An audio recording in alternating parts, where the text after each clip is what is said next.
2020年太鲁阁族春之颂农特产品推广行销活动于109年4月18日正式开跑。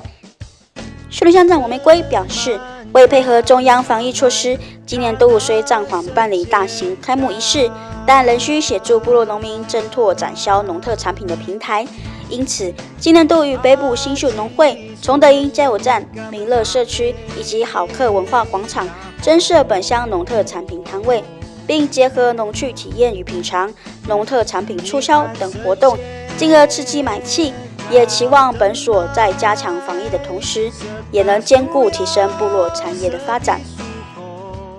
本年度春之颂活动部落市集办理时间为109年4月18日至5月17日，每周5、6日，共计14日。会请经过此处的民众们，可驻足于此处，一同品尝与感受树林乡部落特色的文化农特产品。树乡公所报道。